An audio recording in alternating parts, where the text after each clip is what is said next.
Disclaimer before I get started, I'm not going to be talking about anything political in here. I'm just informing you guys on something that I learned about recently in college while I'm in my grad program for nutrition and dietetics. Welcome back to the channel, everybody. It's Slim Thick Incorporated here, and today I want to tell you about SNAP. Why? Because it's changing in November. As of November 1st, there's not going to be any more SNAP benefits until the government decides to reopen. So I just want to let you all know about what is SNAP and why that's kind of important. Maybe you're seeing a lot of arguments on TikTok or Instagram, and you're wondering what SNAP even is. SNAP used to be called food stamps, but it is now called the Supplemental Nutrition Assistance Program. This provides food benefits to those that are super low income, so anyone below the poverty line. That includes children, older adults, people with disabilities, veterans, and their benefits are issued on an electronic benefits transfer card. So that's where you heard the acronym EBT. So who qualifies for SNAP? Here's healthcare.gov. They have a table right here that shows the federal poverty line in the United States as of this year. If you are by yourself, living by yourself, and making less than $15,650 a month, you are below the poverty line. You qualify for federal assistance through SNAP benefits. For a family of four, it's $32,150. You guys get the idea. This is what the actual income has to be in order for you to qualify for SNAP benefits. And here's straight from the USDA. Here's the actual table right here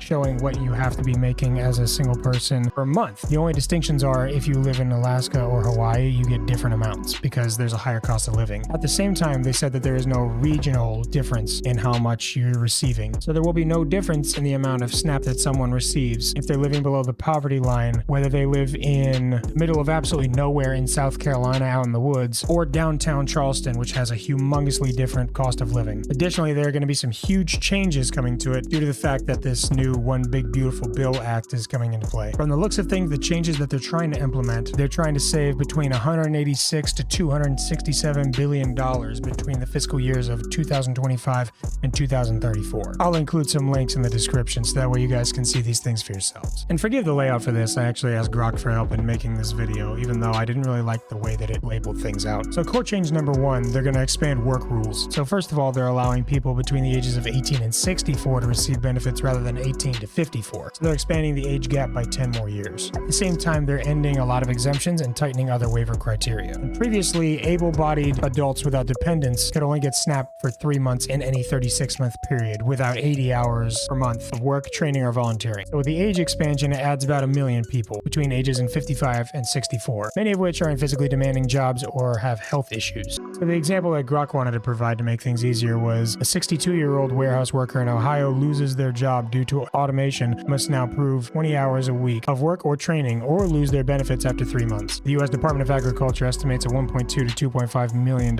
in total losses to this. There's parental exemptions that get tightened, there's new waiver overhauls, and there's an end of automatic exemptions to veterans and homeless individuals and former foster youth. I won't read off all of this because you guys can actually go and see this information for yourself online, and I will provide links in the description. But general work registration must also occur in order to receive SNAP benefits. So all able-bodied adults between 16 and 59 must register for work at application or recertification and cannot quit or refuse suitable jobs that pay greater than or equal to minimum wage with also a less than 2-hour commute. They're basically just trying to get as many people off this as possible. I think what they want to do is to just stop people from collecting free government assistance when they can clearly work. Like I said, I'm not going to speculate because we're not going to get into politics here. That's not what this is about. People who are most vulnerable because of this are rural residents, older workers, and parents of teens. Additionally, utilities deductions will be slashed. So in the past, you used to get a little bit of benefits for heating and cooling, and now they're taking that away if you receive third-party energy assistance. So about 13 million households are going to be losing between $50 and $150 a month. Additionally, they're no longer counting internet as something that they have to pay for, which will hit about 5 million households. And there's a little bit of state variation to this, which is why I will provide links in the description. Lastly, and probably what everyone is losing their minds about the most is they're tightening up on the immigration restrictions for people under SNAP. So I'll break this one down the most. So the big core change here is that it now restricts non-citizen eligibility under Section 16 of the Food and Nutrition Act, which limits SNAP to U.S. citizens and nationals, lawful permanent residents, certain Cuban and Haitian entrants, and Compact the Free Association migrants, which is like the people in Micronesia, Palau, the Atoll Islands, you know, where we did our island hopping and all that stuff, a lot of nuclear testing in the 50s. So this is going to now exclude 500,000 to 1 million previously eligible immigrants. Namely, it's cutting off refugees, asylees, retirees, trafficking victims, people who are abuse survivors, parolees, and temporary protected status holders. And that is immediately. That is no 5-year wait and no grace period. The example that Grok gave me was a Syrian refugee family in Michigan granted asylum in 2023. With 2 kids, drops from $600 a month with SNAP to nothing, and they have to rely on privately funded organizations. There is no change to undocumented immigrants. However, mixed status households